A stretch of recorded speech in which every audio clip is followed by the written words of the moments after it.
Hello and welcome to this week's session of Tools for Joy. I'm actually recording outside with the birds at sunrise, so you might get a few bonus sounds that if you listen to them carefully might be even more useful than the words that I say. So as we continue the path of loss, I just want to emphasize that the path of loss is not a negative way of viewing our practice. It's just a recognition that what we're doing is continually shedding layers of conditioning, of belief, of thinking, until we find our true nature, our true self hiding underneath all of that. And this week, I want to explore with you something that I call embracing defeat, which is possibly the most challenging part of our practice. And indeed, it's the most challenging, or it's a way to deal with the most challenging moments in our practice and in our life. So recently, I had one of these moments where I'd just been going through some everyday family drama at home, and it was nothing remarkable, just people in the family arguing or not getting along that day or that week. And I just sat down and I couldn't stay present with it. I just found it overwhelming in that moment. And of course then the mind starts and says, this practice doesn't work and you're a failure and whatever. And I know not to pay too much attention to that.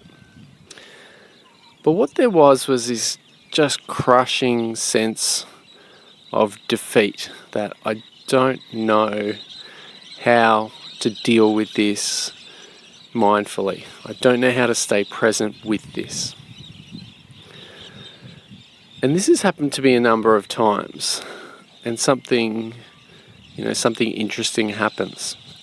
And it's that moment in life, and I'm sure you've been through it as well, where it feels like everything is collapsing around you, or nothing's working, and you just feel like, I just can't. I've got no more tricks up my sleeve. I can't do anything with this. And what I've found happens in those moments is there's a resistance initially to that, because no one wants to admit defeat. And when you do admit that you're totally out of ideas and there's nothing that you can do, and just sink into that, it feels pretty horrible for a start. But then underneath that comes a sense of relaxation and a sense of relief, as if we've finally let go of the effort of trying to control the world. And when Eckhart Tolle described his enlightenment moment, he said that the thought that inspired it, or that brought it about, was, I can't live with myself anymore. He was completely defeated. And that was the beginning of the cracking open of his consciousness.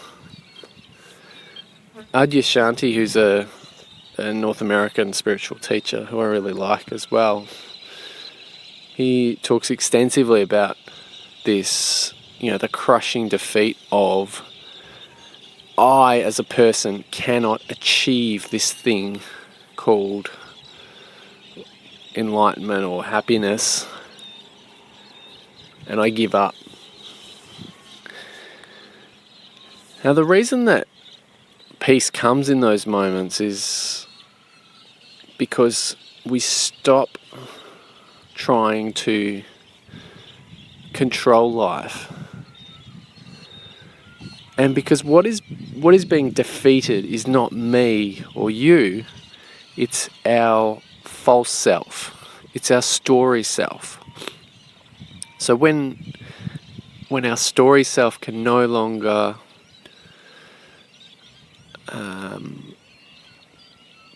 succeed in finding future happiness, which is what we're usually engaged in seeking, then it gives up in a sense. And what's left is just you sitting quietly. Because, in that moment of people fighting and arguing and all these things happening, really there was nothing wrong in my life. And in my inner world, the only problems were caused by resisting what was arising, resisting what was. And so when the one who was resisting, the false self, was dropped, then there's a sense of peace and a sense of deepening of the practice. It's like the shedding of another layer that feels strange and uncomfortable as it's being shed, but once it's gone, is just such a relief. So what's the tools part of this? This is tools for joy. So what is the practical side of this? Do we just sit and wait to feel utterly defeated? Well, if we pull apart the process that's at work here, then we can deliberately embrace it and deliberately bring it into our everyday life. So what's happening in these moments is the story self is collapsing a little bit because there's a recognition that I am not able to control my circumstances enough to find this future happiness that I'm seeking. Now, what if we embrace this every day within our lives? What would we be embracing? We're embracing the fact that we can't control the world around us. We can't control the people around us. We're embracing the shedding of the false self, and we're embracing the idea that, or the practice of letting go of every attempt to make things different than what we feel that they should be. So what we can do with that is, when that resistance and that attempt to control comes up, we can, with practice, start to recognize that, and instead of trying to find new and better ways to control the world around us so that it works better, we can simply notice the attempt to control and come back to just letting the world unfold as it does. Of course, we remain active participants in the world, but we can stop this paralyzing effort to try to make it be how the mind says it should.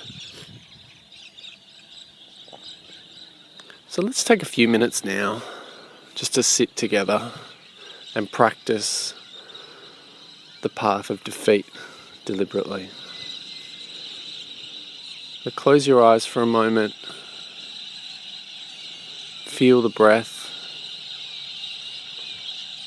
as it arises, disappears.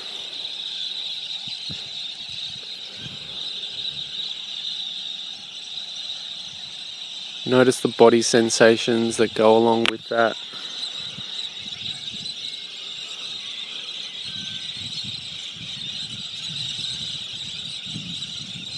And just relax into this moment, into this breath.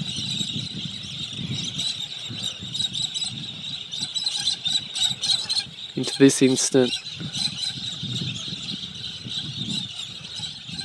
Just let whatever is there be there right now.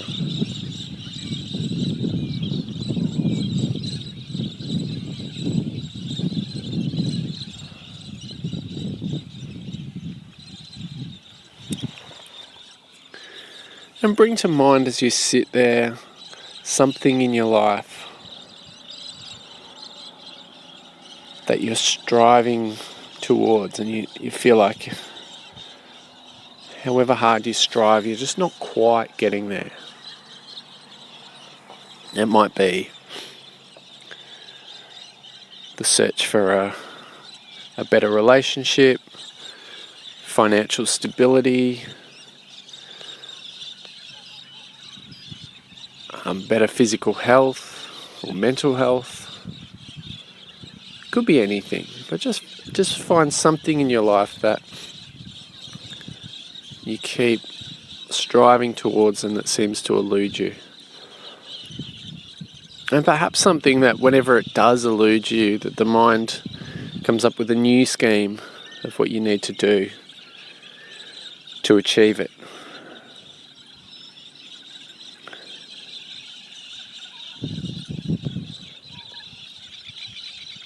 For a moment, just embrace the realization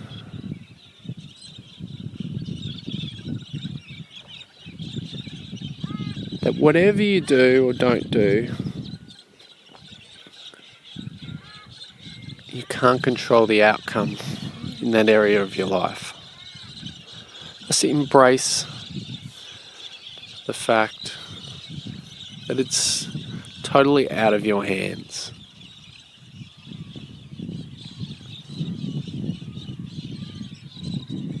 And even if it's something that seems totally in your hands, like your physical health or something else,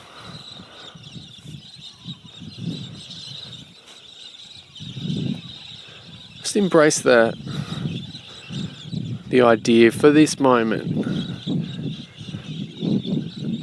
that you can't fully control the outcome, that you're at the mercy of many forces, including your own mind. And as you sit and breathe and feel the body, just allow that defeat, that sense of defeat,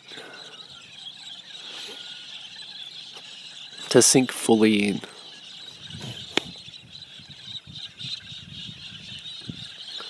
Allow yourself to be completely defeated and overpowered by life. And just relax into that realization. Whatever you do, you may or may not get the result that you want. And if you do get the result that you want, it will just lead to some other different new problems.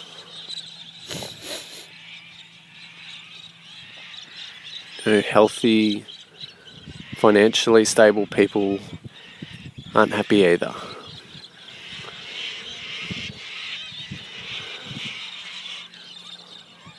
So as we sit and breathe, in a sense what we're recognizing is that no striving and no chasing will ever successfully bring us to happiness.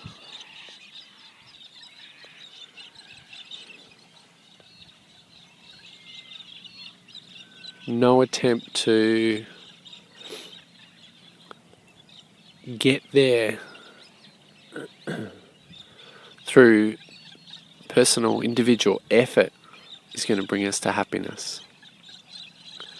We can have a practice, yes.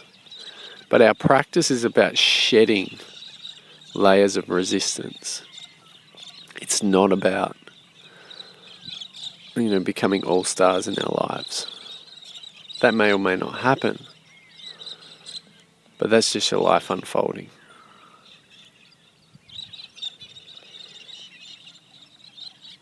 So in this moment, just for now, see if you can put down all that control.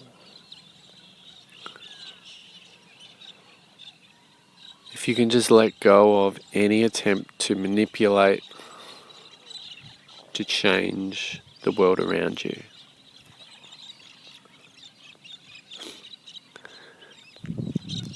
And see if you can even put down the one that's trying to do the manipulating, the story self.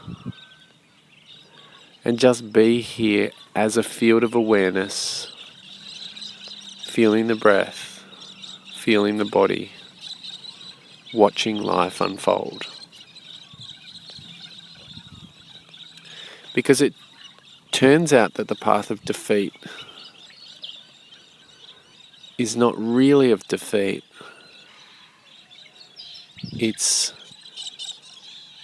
an opening up to the fact that you are this field of awareness that's just sitting, watching, enjoying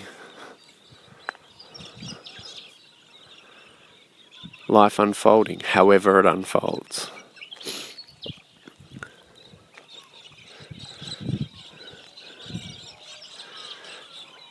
And that's the truth of it. This awareness that we are seeks out experience in every conceivable form.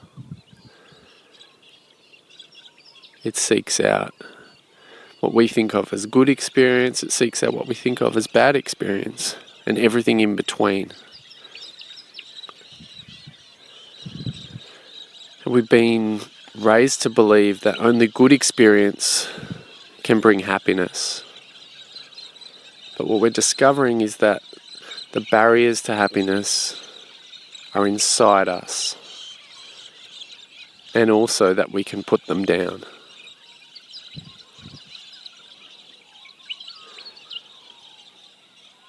So I suggest you bookmark this audio, because it may not fully resonate right now, but there'll be a time in your life, and it might be tomorrow or it might be in a year, where you feel completely crushed and completely defeated.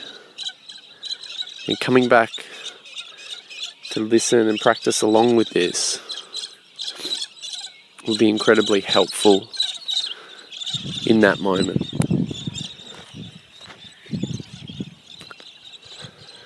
So thank you for joining me for another session of the Path of Loss, and for more Tools for Joy. As usual, feel free to email me any questions, queries, feedback. Thanks to those who do. I don't always get time to respond straight away, but I always read them and enjoy hearing your reflections. And I'll be back next week with another session of Tools for Joy. Thanks for being a part of the journey.